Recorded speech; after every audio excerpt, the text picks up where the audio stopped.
Hey guys, Sirens Thunderbolts 1003 here, and today I'm going to be showcasing what I recently acquired. What box you see here is connected to a battery, but this siren doesn't normally run on batteries, but it's able to. Here I'm going to demonstrate what it is.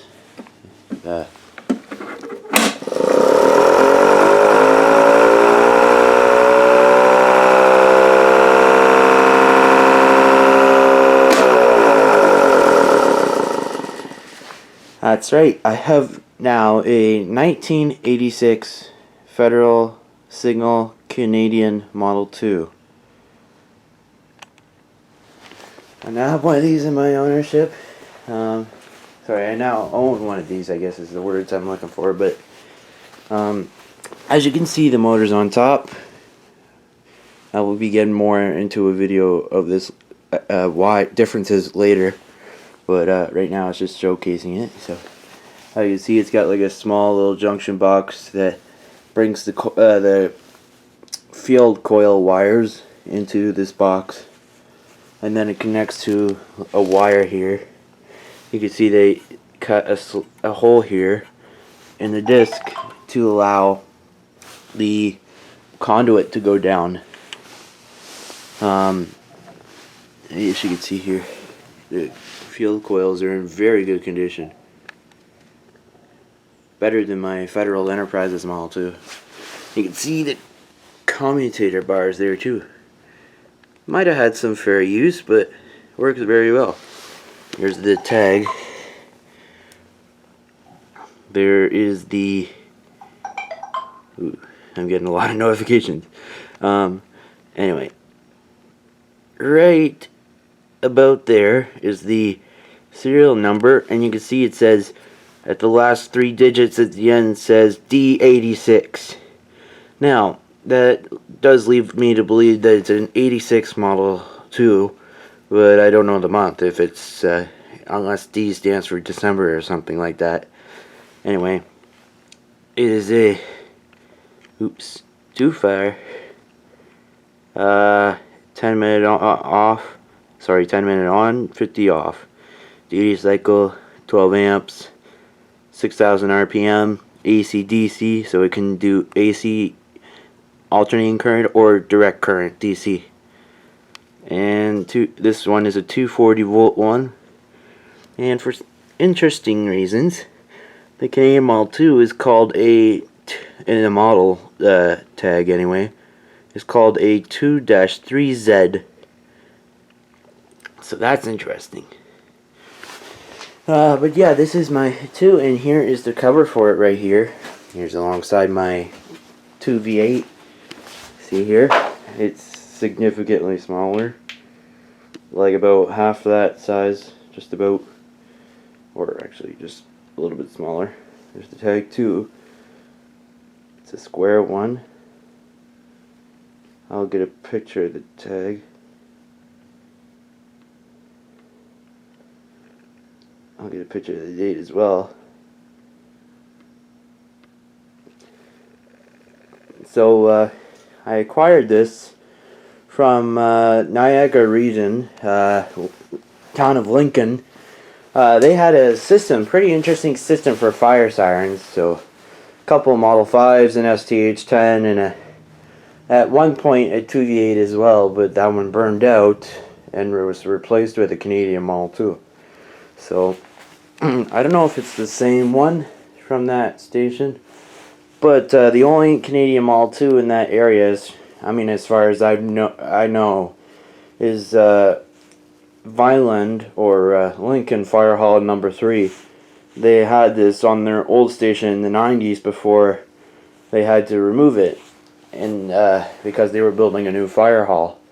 Unfortunately, at around that time, people did not like the sound of the fire siren going off, so it was then just silenced pretty much, and I guess they removed it to keep for storage or something.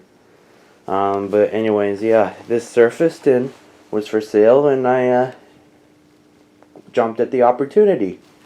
So you can see here, just get a picture of the tag here for everyone.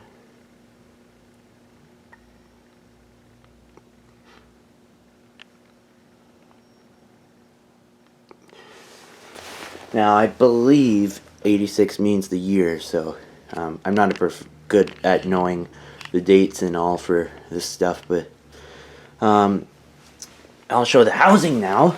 Bring it over here. Heavy little thing. Hard to carry really by one hand, but here's the housing. It's in very good condition, just a little bit of rust on the top there, but that's nothing.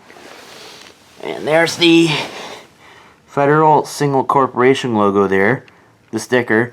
It's in good condition as well. Actually pretty excellent condition. It's like brand new, so it's pretty good. I might just give this a paint touch up to keep with the gray here. I might do that, so yeah. So overall, pretty neat little siren. This is nice to have a working Model 2 at least, you know, from Federal Single at least. I know I got like a copy there, kind of like a Model 2 copy, the Sterling 2V8. It's very old.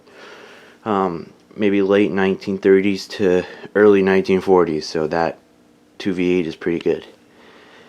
It's working fine, just here, stored, ready for the next operation next summer.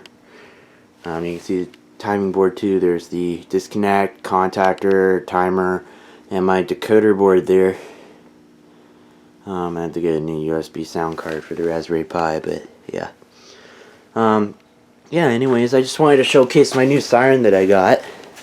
And you'll be seeing a little more of this in the future. I may eventually take these legs off and, you know, clean them up and paint them up better so that they're not rusted. So that might be sometime in the future there, but anyways, it's okay for now.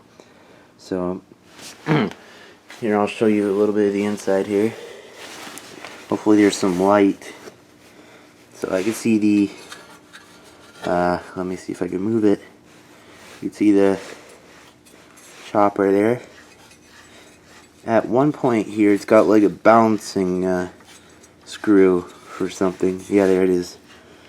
The screw there holds a couple washers or something to keep this chopper balanced, and they do that at the factory to make sure this thing doesn't wobble all over the place. So balancing is very important to the siren's chopper specifically, so that it can be stable and smooth without wobbling so much, because off balance could be a little bit dangerous. Anyways, there's one of the weights as well there. A little bit of a washer there to keep balanced properly. So yeah, it's pretty cool. I can actually do a lot more here, but I just got it connected to an 18-volt drill battery, so it must be also almost dead.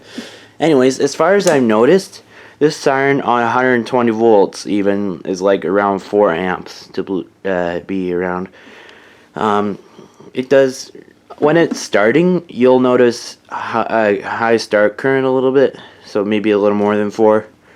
But that's just normal. Then it comes to a steadier level. For example, like 4 is the max that it will reach afterwards once it's fully powered. But this siren on 240 is 12 amps, so that board's perfectly capable of doing that, as it's rated for 30 amps. For my 2V8, it's like 27 amps for my 2V8. That's still working good. Anyways, I'm gonna show you inside here. They have like this 8-gauge wire connected in there. This is not my wire. This came with the siren, so. But I think it might be a little overkill for this siren, because, well, the siren only has 12 gauge. So I would have went up to a 10 at the max for this, but I kind of can't believe they managed to fit the 8-gauge wire in that small box. The what do you call it, junction box there. So I'm a little surprised. Anyways, this is old disconnect switch I had lying around. Power it up.